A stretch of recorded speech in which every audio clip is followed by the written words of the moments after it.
कहानी ड्यूक की संपत्ति से शुरू होती है। हारून और महल के अंदर हम देखते हैं बटलर का चेहरा कागजी कार्रवाई में छिपा हुआ है। तब से संपत्ति गंभीर स्थिति में थी। नागरिकों के पास जल्द ही भोजन खत्म हो जाएगा, लेकिन ड्यूक ऐसा करता नहीं दिख रहा है।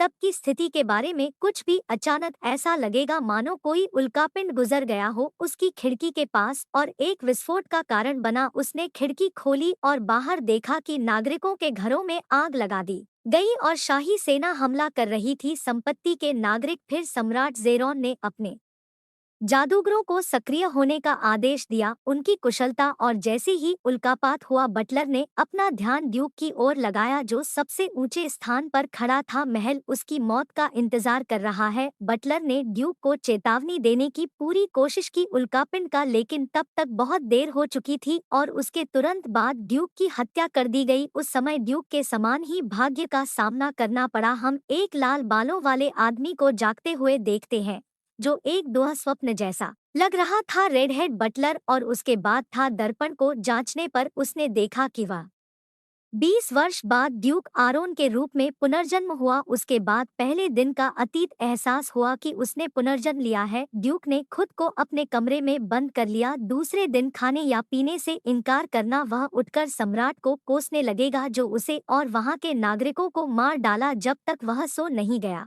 उसने दोहराया, यह चक्र तीसरे दिन तक चलता है जहां वह कोसना बंद करने और संजोने का फैसला किया। उसे दूसरा मौका भी दिया गया, खुद को अपने कमरे में बंद करने का फैसला किया फिर से ड्यूक का अध्ययन करने के लिए ताकि वह जीवित रह सके उसके रूप में और बचाने का एक तरीका खोजे डुकेडम। लेकिन 7 दिनों के अध्ययन के बाद वह भूख लगी और वह खाना खा रहा था। भोजन को कुचल दिया और इसके बाद से क्रोध आया। उसे याद दिलाया कि कैसे ड्यूक ने कुछ नहीं किया अपने भूखे लोगों की अचानक मदद करने के लिए। ड्यूक आरोन की बहन चेरिल गुस्से में रोटी कुचलने के लिए उस पर चिल्लाया। चूंकि उसे प्राप्त करना कठिन था, कितना कुचलने का बहाना बनाता है। रोटी ने उसके लिए इसे आसान बना दिया, इसे पचाओ। फिर उसने उससे पूछा कि क्या उसने ऐसा किया है खाली समय, क्योंकि वह जाना चाहता था कहीं उसके साथ हमने दोनों को तो नहीं देखा। भाई बहन और रोमो रात्रि कमांडर चर्चा करते हुए, रोमेल भ्रमित है उसके बाद से उसे अपना कवच क्यों पहनना पड़ा। ड्यूक ने पहले उसे ध्यान केंद्रित करने के लिए कहा था। भोजन प्राप्त करते हुए हारून ने उन्हें सूचित किया कि सम्राट उन सभी को मिटा देने की योजना बना रहा है। तब से उसकी बहन को इस पर विश्वास नहीं हो रहा है। सम्राट उनके चाचा है और उनके पास था अपने मृत पिता से किया वादा जारी रखते हुए वह उससे कहता है कि जब तक, क्योंकि तब वे सिंहासन के उत्तराधिकारी थे, उसके सामने केवल समय की बात होगी। उसने भी अपना वादा तोड़ दिया। पर्याप्त जानकारी जिसने उसे यहाँ तक पहुँचाया। विश्वास है कि सम्राट गुप्त रूप से था, लंबे समय से उन्हें धोखा देने की योजना बना रहे हैं, इसलिए उनके लिए शक्ति का उपयोग करने का समय आ गया है। ड्रैगन का आशीर्वाद चेरिल को था, झिझक रहे थे क्योंकि उन्होंने निभाने की कसम खाई थी। उनकी शक्तियाँ छिपी हुई थी, इसलिए हारून ने उसे बताया। जब उन्होंने समझौता किया तो उन्होंने ऐसा नहीं किया। सोचो, सम्राट योजना बनाएगा, उन्हें मार डालो। उसने उस पर विश्वास करने का फैसला किया भाई। चूंकि वह बनाने का प्रकार नहीं है, चीजें शुरू हुई और उसने एक पोर्टल खोला। रोमेल बर्फीले पहाड़ों से हैरान है, इसके बाद से वह एक पोर्टल खोलेगी। फिर उसे एक अनौपचारिक जादूगरनी बनाओ। समूह ने पोर्टल में प्रवेश किया और पहुंच गया। चेरिल के बाद जमे हुए महाद्वीप कदम बढ़ाया और तब से स्ट्रेचिंग शुरू कर दी। उसने काफी समय से जादू का प्रयोग नहीं किया था। फिर उसने अपने हाथों से एक आग का गोला छोड़ा आकाश में और वह उसे लहराने लगी। इन्फर्नोए का पहिया बनाने वाले कर्मचारी जादू के बाद बहुत उच्च स्तर का जादू पूरा हो गया। उसने इनमें से एक को नष्ट कर दिया। बर्फीले पहाड़ चेरिल एक थे अनौपचारिक 7 सर्किल जादूगर और फिर भी इसके बाद से रोमो प्रभावित थी कि वह उससे प्रभावित नहीं थी। संपूर्ण को हराने के लिए पर्याप्त नहीं होगा। शाही सेना और उसे छोड़ते समय आसपास के कर्मचारियों ने रोमो को इसका उल्लेख किया। उसकी शक्ति की तुलना उससे नहीं की जा सकती। भाई रोमेल इससे हैरान है। ड्यूक ने अपनी शक्ति लगाने का निर्णय लिया। फिर अतीत के फ्लैशबैक में परीक्षण करे जिस दिन हम उसे ड्यूक पढ़ते हुए देखते हैं। यह बात उसने एरोन की डायरी से सीखी जिसका धन यवान ड्रैगन का आशीर्वाद चेरिल एक से ऊपर था। सर्कल 5 जादूगर और ड्यूक एक था। ग्रैंड मास्टर तलवारबाज का अर्थ है कि वे के विरुद्ध लड़ने की शक्ति थी। सम्राट ने मूल शाही को उठाया तलवारबाजी की किताब ताकि वह शुरू कर सके अभ्यास। तब वर्तमान में उन्होंने प्रयोग किया एक पूरे को विभाजित करने के लिए कौशल जीत कटर रोमों को पूरी तरह छोड़कर दो हिस्सों में पहाड़। अगले दिन एक अजगर को देखकर दंग रह गया। उसने जो आशीर्वाद दिया उसकी गंध, जबकि हजारों साल पहले मनुष्य हारून के डुकेडुम के ऊपर से उड़ना तो यह है पर महल की ओर उतरने लगा पूरी गति से और एक इंसान में तब्दील हो गया। जमीन को छूने से पहले वह बहुत था, युद्धाभ्यास के बाद से वह स्वयं से प्रसन्न है, बहुत चिकना था और उसने बनाना शुरू कर दिया यह देखने के लिए डुकेडम की ओर उसका रास्ता कि कौन थे जिन लोगों को उसका आशीर्वाद प्राप्त हुआ। और कुछ दिन पीछे जाकर हम देखते हैं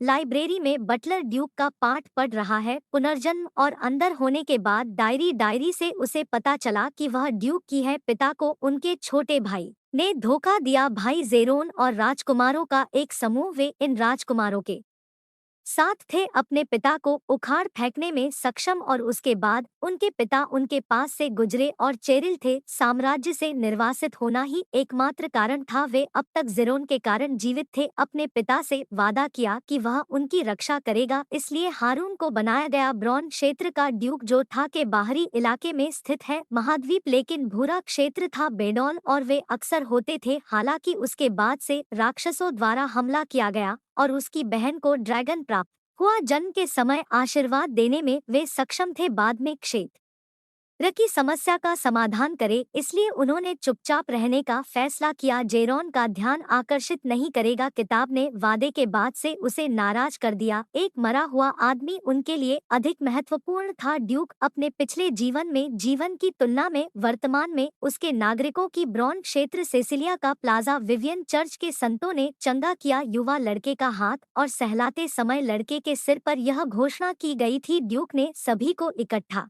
होने का आदेश दिया। प्लाजा बाद में लोगों के पास था। प्लाजा में एकत्रित होकर वे खुश नहीं थे जिससे ड्यूक समय निकाल रहा था। उनके काम के घंटे और वे शुरू होते हैं जब से ड्यूक अभिनय कर रहा था, तब से गपशप कर रहा था। अजीब, हाल ही में बटलर को उम्मीद थी तब से लोग ड्यूक के बारे में बुराबला कह रहे हैं।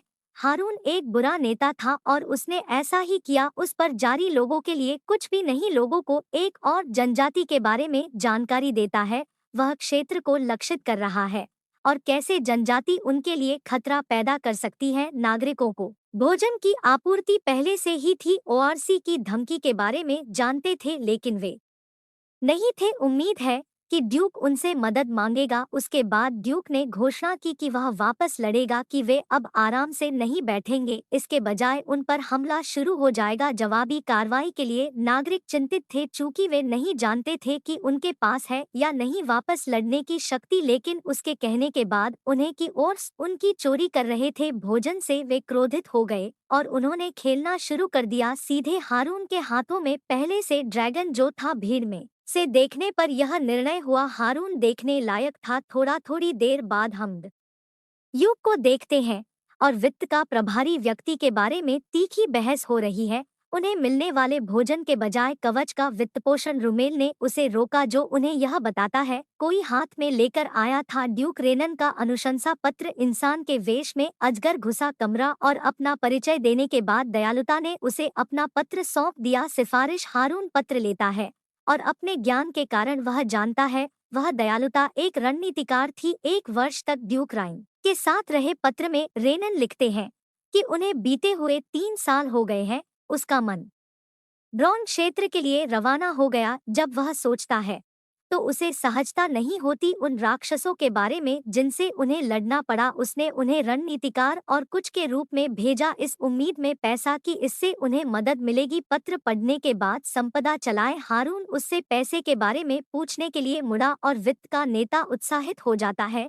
चूंकि उसने सुना है कि पैसा चाहे जो भी मिले। दयालुता के बारे में बताने के बाद वह निराश हो गया। उस राइनोन ने केवल 50,000 स्वर्ण आरोन भेजे। बीच में काटता है और उसे तब से चुप रहने के लिए कहता है। यह पैसा कवच आदि में मदद करेगा। स्वच्छता का कारण वह समझता है कवच, लेकिन वह समझ नहीं पाया कि क्यों ड्यूक हारून स्वच्छता पर खर्च करना चाहता था। उससे कहा कि वह निवेश करना चाहता है जो पैसा बचा है उसे वापस डाल दिया जाए संपत्ति, और यदि वे नहीं सुधरे स्वच्छता तभी लोगों को मिलेगी। बीमार अपने कार्यबल को कम कर रहे हैं। दयालुता से प्रभावित हुआ और उसने नोट किया कि वह हारून को अपने रक्षक के रूप में उपयोग करना चाहिए। निष्ठ बाद में लाइन से नीचे, लेकिन पर दूसरी ओर बूढ़ा व्यक्ति प्रभावित नहीं हुआ और वह गुस्से में चला गया और दरवाजा बंद कर लिया। दोनों के बीच जोर जोर से नोकझोंक और फिर बदतमीजी के बाद बूढ़े आदमी ने हारून को छोड़ दिया और दयालुता की ओर मुड़ गया और उससे कहा कि वह सिर्फ हाथ नहीं लगा सकता। उसे स्थिति और दयालुता के बाद से खुद सहमत हुए कि हारून ने उसका परीक्षण करने का फैसला किया। ओर्क्स के साथ आगामी युद्ध में कौशल यह कोई समस्या नहीं थी क्योंकि रणनीति थी उसकी विशेषता, लेकिन वह उससे नाखुश था। तथ्य यह है कि एक साधारण मनुष्य यही चाहता था उसका परीक्षण करे, लेकिन चूंकि हारून पेचीदा बना रहा, उसने निर्णय लिया कि यदि वह अच्छा करेगा तो वह अगले के लिए भी उसके साथ रहेगा। 3 वर्ष बाद अचानक हारून ने पूछा उसके विकास पर उनकी राय के लिए। कालकोठरी ने इस दयालुता को चौंका दिया और 1 सप्ताह बाद में हमने देखा कि उसकी सेना थी इकट्ठे हुए और पाने के लक्ष्य से अमीर द्वार खोले गए और सेना ओट्स को वाइप आउट करने और फिर अंदर जाने का आरोप लगाया गया। आंतरिक ब्रॉन क्षेत्र काला वन हम देखते हैं कि ओर्क्स के पास था उनके जैसे एक मानव महल को फिर से तैयार किया। छिप जाओ, और क्योंकि उन्होंने खाना बंद कर दिया है, ब्रॉन एस्टेट आपूर्ति मार्गों का निर्माण करेगा। कुछ वर्षों में भुखमरी से पीड़ित होंगे। सोलर ने छुटकारा पाने का मन बना लिया। औरक आज हर कीमत पर तो उसे मिलता है। रोमो द्वारा सूचित किया गया कि पत्थरों की एक भीड़ है। झड़प करने वाले आगे थे और वहां थे 5 समूह जिनमें प्रत्येक में 5 काबुलड होते हैं। इसलिए हारून ने चेरिल को बुलाया और उसके बाद उसके टिंडी स्पून से उसका सिर बाहर निकाला। उसके लिए एक संकेत के रूप में उसका हाथ हवा में था। सिग्नल मिलने पर हमला करना। चेरिल तंबू से बाहर निकली और वह एक सर्कल 3 फायरबॉल को सक्रिय किया जो इस प्रकार है: एक चक्र 5 आग के गोले के रूप में शक्तिशाली। इस पर उसने हारून को छोड़कर पत्थरों को मिटा दिया। उसके बताने के बाद से मैं इस बारे में खुश नहीं था। उसे सर्कल 3 के ऊपर कोई मंत्र का उपयोग नहीं करना है।